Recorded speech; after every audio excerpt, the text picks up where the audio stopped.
by the lotteries of shells. Small cluster of shells at the rear houses the Benelong restaurant. Largest cluster of shells houses the concert hall, seating for 2,700. The Opera House was officially opened on the 20th of October 1973 by Her Majesty. For those of you who are on the same deck as I am, this is A deck. Our bar is situated on A deck. We serve the restrooms or heads are situated on C deck.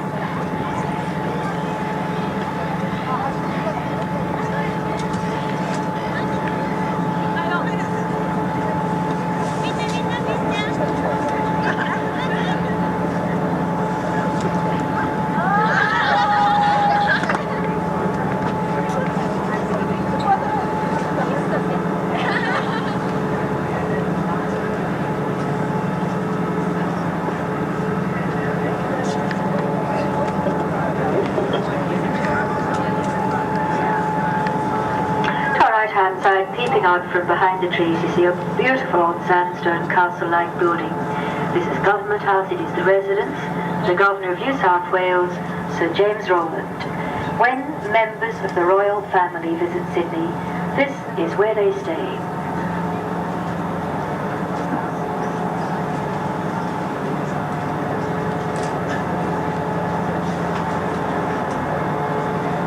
Little cove we're cruising into is Farm Cove.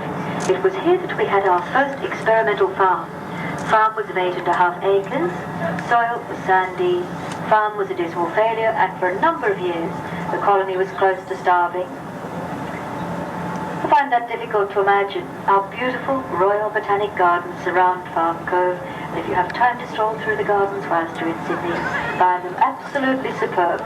Now, if you haven't got a great deal of time and you've got energy, why don't you join all the people who every day run around Farm Cove? Must be one of the loveliest spots in Sydney that you could run if you wish to. Oh, I know everyone likes to stand up to take photographs, and we're very happy for you to do so, but could we ask you, after you've taken your photographs, if you're going to sit down? It makes it very difficult for people to see who are seated if we have a lot of people standing. Wine and soft drinks. There was really a lovely little island fortress called Fort Denison. Originally, if they survived, as you could imagine, they lost a tremendous amount of weight. Boats had to be tightened considerably, and it wasn't very long before the island got the name Pinch Gut. Pinch Gut is a nautical term. It means narrowing of a channel. I'm sure it wasn't the channel, it was the waistlines of those poor convicts that this island got its name, and it will always fondly remain Pinch Gut to Sydney-siders. Ireland was levelled in the 1840s. Actually, at the time of the Crimean War, there was fear of a Russian invasion, and we had the construction of the Martello Tower fortifications to protect our city against the Russian invasion. The island is open to the public. The caretaker lives here. He records the harbour tides. Rise and fall of about 3 to 6 feet, just under a metre to 1.9 metres. If you'd like to visit this interesting island fortress, contact the Maritime Services Board of Circular Quay. I'll tell you when the ferries come out. Service is very interesting little island fortress.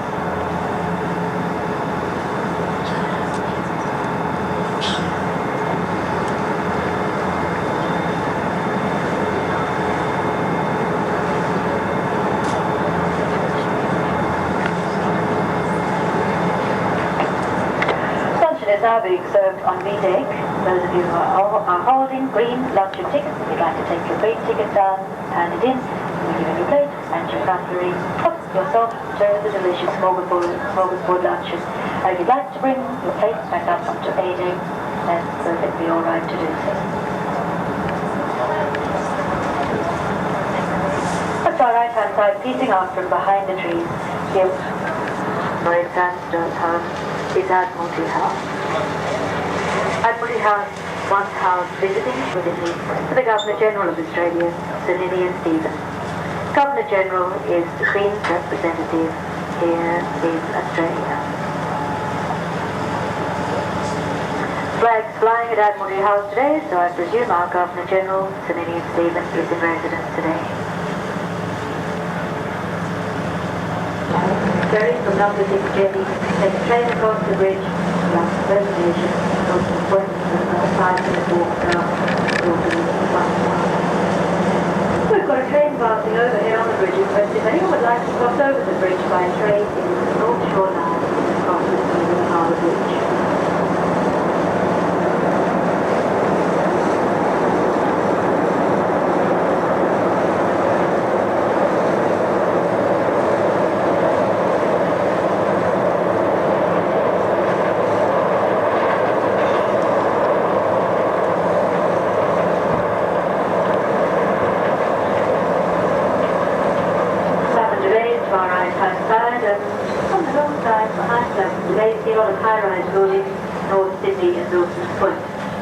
It was decided some years ago to decentralize the city, and a lot of the large companies moved across to the north side.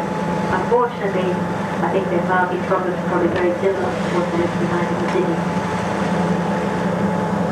From Mars Point to our right was named after an early mayor of North Sydney, up into the canal.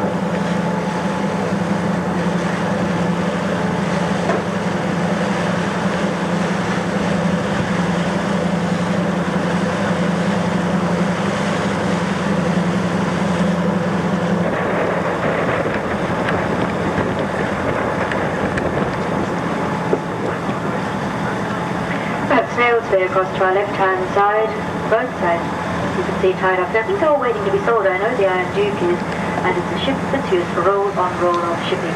See attached to the back of the ship, the stern, there's a highway or a roadway, this green section. And when the ship's alongside the wharf, they simply lower that green section, the highway, down onto the road then. Trucks and tractors just drive up onto the ship to load and offload the cargo. I'm not sure if we'll see any of these roll-on, roll-off ships in port later on when we're around the shipping section. We'll be able to find out. But we don't have anyone on board who intends to have lunch with us. And hasn't it yet been to Bedeck, please do. This is our final, very difficult Britain was faced off. Only one man has really accepted. There's been a man by the name of Frederick Ward. He escaped during violent thunderstorm, got across the Western Peninsula, and from there he went to the Harbour area in New South Wales, where he was at large for 6 years before being captured by a Philippine and shot. It's well known that in this area, Matthew Bowler tried to move his corner.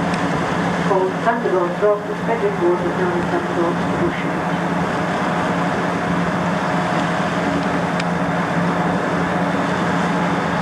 In the little Fitzroy dry dock to my left, I'm not sure if it's still here, we'll soon be able to see. Also drying up a submarine that you can see sitting in the water, and then there's another submarine up under the water. It takes up to 18 months to refit submarines, and it really would be very expensive and impractical to have the submarine in dry dock all this time. This rather unusual floating barge has been designed to cradle the submarine. Submarines, normally based in Neutral Bay, and HMA is Platypus, and there are 6 Oberon class non-nuclear submarines in the fleet. And you can see our naval supply ships just behind the submarine vessels. As a continent, we have fewer forested areas than any other continent in the world, and we import about 25% of our timber. Comes mainly from the Philippines, Borneo, Canada, and New Zealand.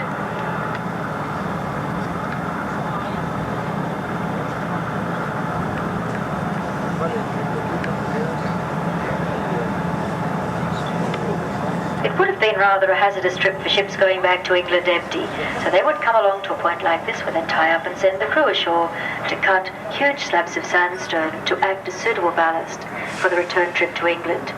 I believe around the docks of England there are some rather nice buildings made out of our beautiful Sydney sandstone. Mort Bay is to our right-hand side. We have Fenwick and Waratah tugs in Mort Bay. In fact, one of Waratah tugs is just coming out on our right-hand side. Also, you can see some of our ferries and a hydrofoil. Mort Bay was named after a great founding father, Thomas Sutcliffe Mort. He was instrumental in starting our first railway. It ran between Sydney and Parramatta. He owned our first gold mine, and he was the first person to export frozen meat between Sydney and the United Kingdom. He had a large that became premiers of New South Wales. near Story and McKell. The Waratata, ahead of us on our right-hand side, must be a ship due into port or one of them.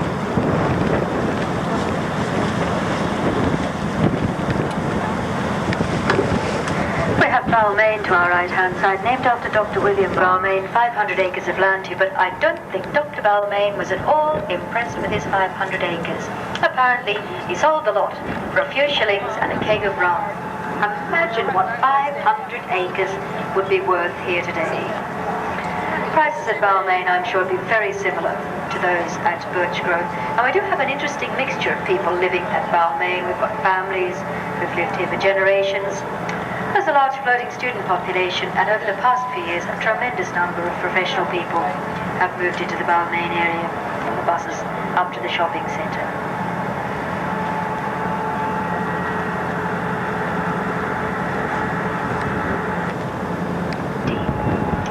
Sydney Harbour is one of the largest and finest natural harbours in the world.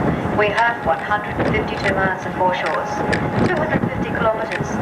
The average depth of the harbour is about 15 metres. Deepest parts just this side of the harbour bridge, where it's over 160 feet deep. A lot of large ships that come to Sydney now go to the next big bay further south, Botany Bay or Port Botany. If you don't know where Botany Bay is, and you flew to Sydney to King Smith Airport at Mascot, you would have practically flown right over Botany Bay then. That's now where a lot of the large container ships and tankers go when they come to Sydney. Usually we still have more ships than we have harbour. We've got today very few ships here today. We're just entering White Bay, the most heavily industrialised bay in Sydney Harbour, named after Dr. John White. He was the Surgeon General from the First Fleet. Containerisation was introduced into our shipping system in 1969, and despite protests from local residents, it has proved to be very successful. Even though container ships are large, they're fast, and they're capable of doing the trip non-stop between Sydney and Japan in 6 to 10 days. Sydney in the United Kingdom, 18 to 22 days. It's different from the 8 months and 1 week it took the First Fleet to come out from England. Almost anything can be carried by a container. They can be air-conditioned, refrigerated. Sometimes they're even padded to carry livestock. And I think most people who come to live in Australia from another country would have all their possessions sent out by container. When you come in 2 sizes, later on you'll be able to see the 2 different size containers.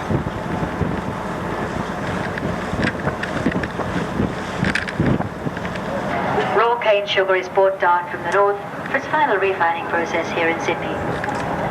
What's interesting, at the Cleve Island Container Terminal we've got one of these roll-on, roll-off ships, but it's being not used as a roll-on, roll-off ship. You can see huge steel arms over the vessel, and there's a crane unloading one of the containers at present.